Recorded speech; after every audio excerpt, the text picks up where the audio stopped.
Hello dear student, class 9 physics में आप लोगों को वेलकम। आज का जो हमारा टॉपिक है वो unit number 6 work and energy से है। और उसका फर्स्ट टॉपिक वर्क जो है वो आज हम उसको देखेंगे कि वर्क क्या होता है और वो उसकी जो प्रॉपर्टीज़ वगैरह हैं वो क्या है। और इसका फार्मूला वगैरह जो है वो यूनिट जो है वो उसे हम आइडेंटिफाई करेंगे। इस चैप्टर के अंदर जो चीज़ें आप स्टडी करेंगे वो वर्क पढ़ेंगे, वर्क डन बाय की force, positive zero negative work, energy, potential energy, kinetic energy, और एनर्जी के कुछ टाइप्स जो हैं वो भी आप इसमें पढ़ेंगे। लेकिन अकॉर्डिंग टू द जो आपका स्मार्ट सिलेबस है उसके मुताबिक जो है वो पावर और ट्रांसमिशन ऑफ एनर्जी जो है, law of conservation of energy, ये चीज़ें आप स्टडी करेंगे। सिंपल पेंडुलम जो है वो आपका टॉपिक नहीं है, हम उसे स्टडी नहीं करेंगे इसके अंदर। सबसे पहले हम देखते हैं कि वर्क क्या है। According to the simple observation जो है, अगर एक हॉर्स जो है वो एक पुल को कार्ट को पुल कर रहा है तो हम कहते हैं कि वो वर्किंग कंडीशन में है, यानी कि वर्क कर रहा है। अगर इसे मोर सिंपल हम वे में करें तो फॉर एग्जांपल अगर आप सीढ़ियाँ चढ़ें, स्टेयर्स जो हैं ऊपर जाएं या डाउन स्टेयर्स जाएं तो हम कहते हैं कि वर्क जो है ना वो बेसिकली हो रहा है। आप काम कर रहे हैं या आप कहीं पे आ रहे हैं या कहीं पे जा रहे हैं तो हम कहते हैं कि यू आर वर्किंग। अगर एक गाड़ी जो है वो चल रही है तो हम कहते हैं कि इसका इंजन जो है वो वर्क कर रहा है। अगर वो गाड़ी नहीं चलती तो हम कहते हैं कि इसका इंजन जो है वो वर्क नहीं करता। सो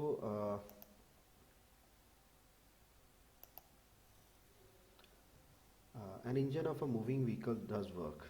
अगर वो मूव करिए तो हम कहते हैं काम कर रहे हैं। इसी तरीके से अगर कोई ऑब्जेक्ट जो है वो किसी हाइट से नीचे गिरता है तो हम कहते हैं कि इट्स वर्किंग। फॉर एग्जांपल अर्थ के ऊपर तो यहाँ पे ग्रेविटेशनल जी है, हमारे पास ग्रेविटेशनल एक्सेलरेशन है और ये अर्थ की तरफ अट्रैक्ट कर रहा है तो हम कहते हैं कि यहाँ पे काम हो रहा है। A body dropped from a height falls towards the earth. It indicates that the earth exerts a force of attraction. यहाँ पे इसके ऊपर force of attraction लगा रही है तो ये इसके ऊपर आ रहा है।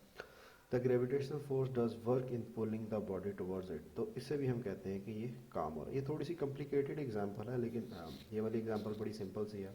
आप सीढ़ियाँ चढ़ते हैं वो वाली एग्जांपल बड़ी सिंपल सी। इन तीनों केसेस, चारों केसेस के अंदर अगर आप देखें तो बेसिकली कोई ना कोई चीज़ जो है वो मूव कर रही है और कोई ना कोई बॉडी जो है वो फोर्स लगा रही है। फॉर एग्जांपल ये बॉल अर्थ की तरफ मूव कर रही है तो ये इसके ऊपर फोर्स लगा रहा है। इस तरीके ये गाड़ी आगे मूव कर रही है तो इसके ऊपर एक कोई ना कोई इंजन जो है वो वर्कआउट कर रहा है तो मे बी इंजन फोर्स लगा रहा है। ये गाड़ी आगे मूव कर रही है। दो चीज़ों का जो है वो हमारे पास कम्बिनेशन है। एक तो है हमारे पास फोर्स और दूसरी जो है वो कोई ना कोई डिस्टेंस जो है वो बेसिकली ट्रैवल कवर कर रही है या मोशन जो है वो बेसिकली हो रही है। अगर हम प्रॉपर डेफिनेशन देखें वर्क की तो ऐसे हम कहेंगे कि वर्क की एक प्रॉपर डेफिनेशन है जिसमें work is said to be done scientifically when a force applied on a body, यानी कि जब किसी बॉडी के ऊपर एक फोर्स अप्लाई की जाती है तो उसी की डायरेक्शन के अंदर अगर वो बॉडी मूव करे तो हम कहते हैं कि वो वर्क हुआ। Applied on a body produce motion on it, तो उसके अकॉर्डिंग टू जो है वो बॉडी जो है वो मूव करती है। फॉर एग्जांपल ये बॉक्स इधर पड़ा हुआ है, इसके ऊपर फोर्स अप्लाई करेंगे तो इसके बाद ये बॉक्स जो है ये यहाँ पे मूव कर लेगा, मतलब इसकी जो पोजीशन है वो चेंज होके वो ये बॉक्स जो है ये इस पोजीशन पे आ जाएगा। हम कहेंगे कि ये बॉडी जो है ये क्या कर रही है, ये वर्क कर रही है। Work done is a moving a body is equal to the product of force exerted on the body and the distance moved by the body is the direction of a work। मतलब अगर आपने work find करना है कि work कितना हुआ है तो आप इजीली फाइंड कर सकते हैं कि वर्क इज इक्वल टू है कि इस बॉडी के ऊपर कितनी फोर्स इम्प्लीमेंट की गई और उसके रिजल्ट में कितना जो है उसने डिस्टेंस कवर किया। तो हम कहते हैं कि ये वर्क का जो है वो बेसिकली फार्मूला है। Work done in the moving a body is equal to the product of force exerted on the body and the displacement of the body. ये बहुत सिंपल सा फार्मूला है। अगर आपने वर्क कैलकुलेट करना है तो वर्क इज इक्वल टू है उस बॉडी के ऊपर लगने वाली फोर्स जो है वो कितनी है और उसके रिजल्ट में उस बॉडी ने कितना जो है वो डिस्टेंस ट्रेवल किया है, वो अपनी जगह से कितना मूव किया है, किस तरफ मूव किया। तो इसको हम कहते हैं कि ये वर्क के इक्वल है। वर्क की कुछ प्रॉपर्टीज़ हैं वो भी हम देखते हैं। Work is a scalar quantity है, ये इसकी फर्स्ट प्रॉपर्टी है। वर्क कैन बी पॉजिटिव और नेगेटिव और अ जीरो और अ नेगेटिव, यानी कि वर्क जो है इसकी तीनों कंडीशंस हो सकती हैं। वर्क पॉजिटिव भी हो सकता है, वर्क नेगेटिव भी हो सकता है, और वर्क जो है वो ज़ीरो भी हो सकता है। Negative work does not mean it a vector quantity. Work done by a friction is negative as the displacement is opposite to the friction, यानी कि जो फ्रिक्शन फोर्स लग रही है तो वो बेसिकली क्या कर रही है, अपोज कर रही है किसी भी बॉडी को मूव में, तो वहाँ पे हम कहते हैं कि ये नेगेटिव वर्क है। इसका ये हरगिज़ मतलब नहीं है कि इसके डायरेक्शन चेंज होगी या तो नहीं, अपोजिट जो भी फोर्स लगेगी तो उसे हम कहते हैं कि ये नेगेटिव वर्क है। फॉर एग्जांपल एक बॉडी है, एक बॉक्स है, उस बॉक्स के ऊपर हम कहते हैं कि एक फोर्स इस तरफ से लग रही है और एक फोर्स इसके अपोजिट डायरेक्शन से लग रही है। तो इसमें से एक जो है वो फोर्स जो है वो पॉजिटिव होगी और एक जो है वो नेगेटिव होगी। फॉर एग्जांपल अगर ये फोर्स की वैल्यू ज़्यादा है तो ये ज़्यादा इस तरफ मूव करना शुरू कर देगा, कोई ना कोई डिस्टेंस ट्रैवल करेगा।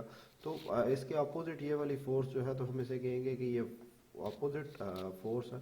तो ये जो भी डिस्टेंस इसका ट्रैवल करने में रुकावट पेश करेगी हम इसे कहेंगे कि ये नेगेटिव वर्क हो रहा है। So the SI unit of a work is जोल। जोल है 1 न्यूटन मीटर। अगर हम इसे देखें, फोर्स का यूनिट आपके पास क्या है, न्यूटन, और डिस्टेंस का यूनिट क्या है आपके पास, मीटर। तो इन दोनों को अगर आप मल्टीप्लाई करें तो इसे हम कहते हैं कि न्यूटन मीटर भी हम कहते हैं, और क्योंकि ये साइंटिस्ट था उसके नाम से भी इसे माउस किया गया है तो इसे हम कहते हैं कि ये जॉल है। Sorry. A joule is the amount of a work done when 1 Newton of force acting on a body displaces it through 1 meter। हम वर्क कहते हैं कि अगर एक बॉडी के ऊपर 1 न्यूटन फोर्स अप्लाई की जाए तो वो बॉडी उसी डायरेक्शन में 1 मीटर फासला, फॉर एग्जांपल 1 न्यूटन फोर्स अगर इस बॉडी के ऊपर अप्लाई करते हैं हम, तो ये इसी की डायरेक्शन के अंदर जो डिस्टेंस ट्रैवल करेगा वो भी कितना होना चाहिए, वो 1 मीटर होना चाहिए। तो हम कहेंगे कि इस बॉडी ने 1 जूल जो डिस्टेंस है वो कवर किया है। सो जूल के जो यूनिट हैं वो ये डिफरेंट यूनिट हम इस्तेमाल करते हैं। 1 अर्थ जो है वो भी इस्तेमाल करते हैं। 1 अर्थ जिसका मैक्सिमम यूनिट है वो 10⁻7 होता है, इसलिए 1 erg is equal to 10⁻⁻7 joule. So ये एमसीक्यूज के अंदर ये बात पूछी जा सकती है कि 1 अर्थ और जूल का आपस में जो है वो रिलेशन क्या है। सो ये थोड़ी सी एक कॉम्प्लिकेटेड सी सिचुएशन है कि अगर वो कहते हैं कि अगर एक बॉडी जो है आप उसके ऊपर फोर्स लगा रहे हैं लेकिन वो अपनी डायरेक्शन जो है के अंदर या डिस्टेंस वो ट्रैवल नहीं कर रही, डिस्टेंस कवर नहीं कर रही। फॉर एग्जांपल एक दीवार को आप धक्का लगा रहे हैं तो क्या दीवार मूव करेगी? नहीं। तो इसके रिजल्ट में हम साइंटिफिकली कहते हैं कि ये बॉडी जो है ये मूव नहीं की तो आपने कोई वर्कआउट नहीं किया। फॉर एग्जांपल अगर आपको जब आप काम करें दीवार को धक्का लगाएं तो आप सारा दिन धक्का लगाते रहें तो इसके रिजल्ट में वो अगर दीवार मूव नहीं करती तो आप काम नहीं कर रहे। So work to be done, both forces and displacement must be present in a body। यानी कि दोनों चीज़ों का F का भी होना ज़रूरी है और उसके साथ जो डिस्टेंस है S की वैल्यू जो है उसका होना भी ज़रूरी है, तो ही वर्क होगा। अगर एक भी वैल्यू जो है वो इक्वल टू ज़ीरो आ जाएगी तो आपका वर्क जो है वो इज इक्वल टू क्या आ जाएगा, वो ज़ीरो की इक्वल आ जाएगा। So if a force applied on a body does not produce displacement in the body, scientific work is not done.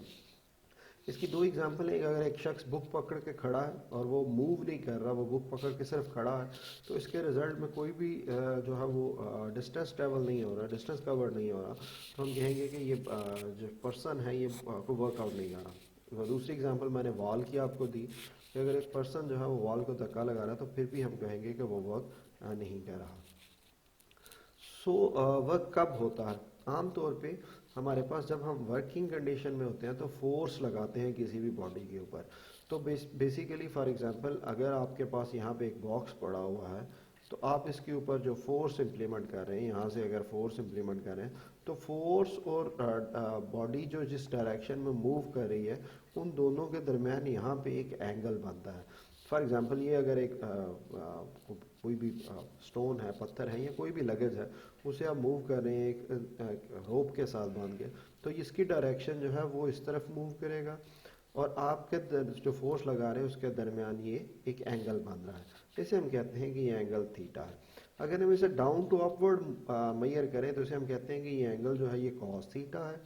Cos theta और साइन थीटा के बारे में इंशाल्लाह आप आगे पढ़ेंगे फर्दर क्लासेस के अंदर, लेकिन सिर्फ यहीं पे आप ये बात याद रखें कि डाउन से अपवर्ड अगर हम जाते हैं तो वो कॉस थीटा होता है, और अप से डाउनवर्ड अगर आप आते हैं तो इसे हम कहते हैं कि ये साइन, सॉरी, डाउन से अपवर्ड कॉस थीटा और अप से डाउनवर्ड जो होता है वो साइन थीटा। फॉर एग्जांपल अगर आपको ये एंगल दिया गया है तो आपने वर्क फाइंड करना है, तो यहाँ पे आप साइन थीटा की वैल्यू इस्तेमाल करेंगे, लेकिन अगर आपको ये वाला एंगल दिया हुआ है तो फिर आप कॉस थीटा इस्तेमाल करेंगे। बेसिकली ये है कि दो के डायरेक्शन और फोर्स के दरमियान रिलेशन जो है वो थीटा होता है। अगर थीटा की वैल्यू 0 डिग्री यानी कि डायरेक्शन और फोर्स, फॉर एग्जांपल इस बॉक्स के ऊपर अगर आप फोर्स लगा रहे हैं और फोर्स की डायरेक्शन और उस बॉडी की मूव की डायरेक्शन दोनों एक ही तरफ हैं, तो इन दोनों के दरमियान फोर्स भी इधर लग रही है, एंगल दूसरी भी वैल्यू भी इधर लग रही है, तो एंगल दोनों के दरमियान 0 डिग्री होगा। अगर फॉर एग्जांपल ये फोर्स है और बॉडी भी इसी तरफ मूव कर रही है, तो दोनों के दरमियान एंगल जो है बेसिकली वो 0 डिग्री होगा। तो अगर एंगल जो है वो 0 डिग्री है तो फिर हम कहते हैं कि मैक्सिमम वर्क हो रहा है। जैसे जैसे फोर्स की डायरेक्शन अपवर्ड जाती जाएगी वो वर्क जो है वो कम होता जाएगा। सो कॉस थीटा जो है हम इस्तेमाल करते हैं, कैलकुलेटर के अंदर आप इसकी वैल्यू फाइंड कर सकते हैं कि जितना भी एंगल होता है वो हम इस्तेमाल करते हैं। फॉर एग्जाम्पल अगर ये एंगल वहाँ पर 60 डिग्री है तो हम कहेंगे एफ एस कॉस 60, अगर ये 30 डिग्री है तो हम कहेंगे एफ एस कॉस 30। तो ये थीटा जो भी वैल्यू हो यहाँ पे एंगल हमें दिया गया हो हम उसके अकॉर्डिंग टू मेजर करते हैं। और ये बात याद रखें कि जैसे जैसे थीटा की वैल्यू बढ़ती जाएगी आपका वर्क जो है वो कम होता जाएगा, यानी कि 90 के ऊपर जाके आपका वर्क जो है वो 0 डिग्री के 0 हो जाएगा। और अगर आप 0 डिग्री के ऊपर हैं, फोर्स और वर्क के दरमियान जो डायरेक्शन है वो 0 डिग्री है, तो आपका वर्क जो है वो मैक्सिमम होगा, जितनी भी वो लग रही है तो एफ एस के इक्वल जो वैल्यू है वो आपकी आएगी। सो ये कुछ वैल्यूज थी कि मैंने जैसे कहा work is done positive if the force acts on a body in the direction of its.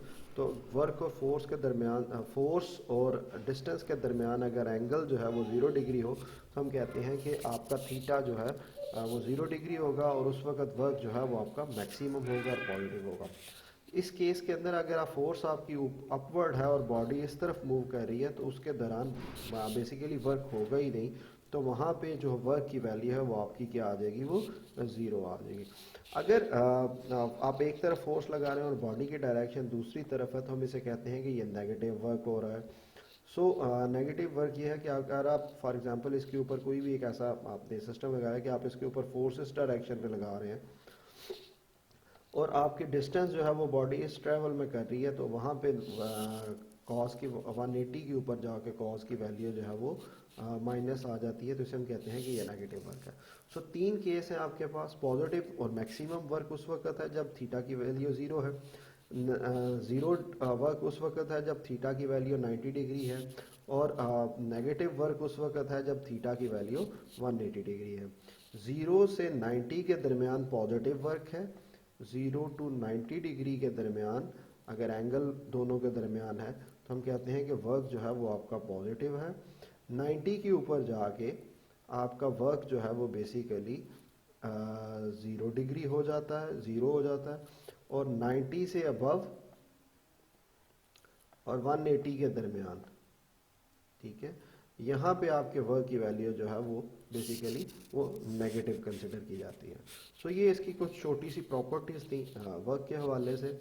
सो इसकी एग्जांपल ये है, वर्क की सैटेलाइट ऑर्बिट है, तो एक ऑर्बिट के अंदर भी अगर बॉडी मूव कर रही है तो इसे भी हम कहते हैं कि ये परपेंडिकुलर डायरेक्शन ऑफ मोशन, तो ये वर्कआउट हो रहा है। दूसरी इसकी एग्जांपल है कि सन और अर्थ की मूवमेंट जो है वो भी एलिप्टिकल ऑर्बिट के अंदर है, तो work done by the sun on the earth is similarly work done by the sun. यहाँ पे क्या है बेसिकली ये इधर पॉजिटिव है तो यहाँ पे और हो जाएगा, और यहाँ पे इसकी वैल्यू जो है वो आपके पास 0 डिग्री आ जाएगी।